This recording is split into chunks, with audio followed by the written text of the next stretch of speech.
సిద్ధంగా లేదంటే అది ప్రజాప్రభుత్వం ఎట్లా అవుతుంది అని నేను అడుగుతా ఉన్నా. ఇప్పుడు రేవంత్ రెడ్డి గారు నేను సూటిగా అడుగుతా ఉన్నా, నువ్వు 70,000 ఉద్యోగాలు ఇచ్చినా అన్నావు, 70,000 మందికి నియామక పత్రాలు ఇచ్చినా అని చెప్తున్నావు. ఆ 70,000లో ఈ 6,000 కూడా భాగమే కదా.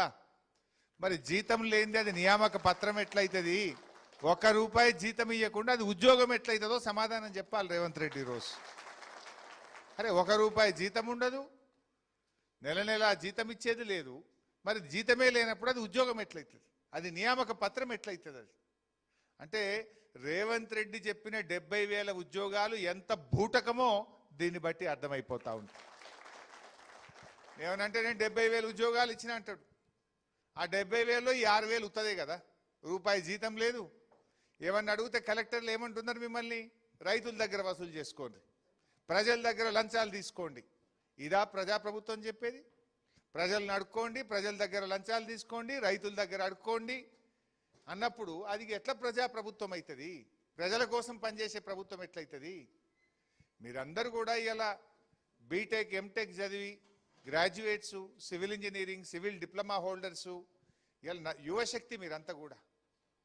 అంటే ఏమనుకుంటున్నాడు లోకేష్ కుమార్ కూడా ఒక ఐఏఎస్ ఆఫీసరు ఎంత బాధ్యత రహిత్యంగా అట్లా మాట్లాడొచ్చునా? మీరు పోయి పొంగులేటి గారిని కలిస్తే చేతిలో ఏది ఉంటే దాంతో కొడతాడు అంటే ఈ పొంగులేటి ఏమనుకుంటుండు, లోకేష్ ఏమనుకుంటుండు? కొట్టనీకి ఆ ప్రభుత్వాలు ఉన్నాయి. మొన్న ఏమైందో ఢిల్లీలో చూసినాం కదా, జంజీ పడితే దేశమే అతలకుతలమై ధర్మేంద్ర ప్రధాన్ రాజీనామా చేయాల్సి వచ్చింది.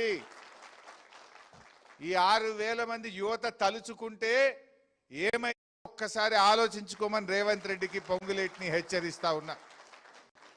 యువశక్తి, మేధాశక్తి, చదువుకున్న విద్యావంతులు ఈ 6,000 మంది కానీ, ఇది 6,000 అంటే వ్యక్తులా? వీళ్ళు 6,000 కుటుంబాలు, 6,000 శక్తులు.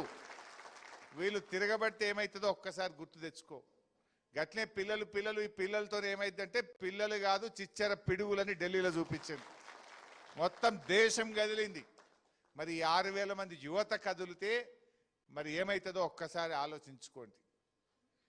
ఆడ ధర్మేంద్ర ప్రధాన్ గట్లే నేను రాజీనామా చెయ్య అంటే యువత గదిలితే దెబ్బకు దయ్యం వదిలినట్టు రాజీనామా చేసి బయటకు వెళ్లాల్సి వచ్చింది. పొంగిలేటి నీకు ఆ పరిస్థితి రాకముందే ఈ పిల్లల్ని పిలువు, చర్చించు, తక్షణమే వారి సమస్యలు పరిష్కరించాలని బీఆర్ఎస్ పార్టీ పక్షాన్ని డిమాండ్ చేస్తా ఉన్నాం. నువ్వు పరిష్కరించినాక, నువ్వు చర్చించినాక ప్రతిపక్షం దగ్గరికి ఎందుకు పోతారు ప్రజలు? నువ్వు మాట్లాడితే హరీష్ రావు గారి దగ్గరికి ఎందుకు పోతారు, సబితక్క గారి దగ్గరికి ఎందుకు పోతారు, లేదా తెలంగాణ భవన్కు రావాల్సిన అవసరమేంది? ప్రభుత్వం పట్టించుకోనప్పుడే, ప్రభుత్వం నిర్లక్ష్యం చేసినప్పుడే డెఫినెట్గా ప్రతిపక్షం దగ్గరికి పోతారు. ప్రజాస్వామ్యం యొక్క గొప్పతనమే అది. That is the spirit of democracy. ప్రతిపక్షం ఎందుకుంటుంది? ప్రభుత్వం తప్పిదాలు ఎత్తి చూపడానికే ప్రతిపక్షం. ప్రభుత్వం తప్పు చేస్తే మెడలు వంచడానికే ప్రతిపక్షం. ఏ ప్రజలు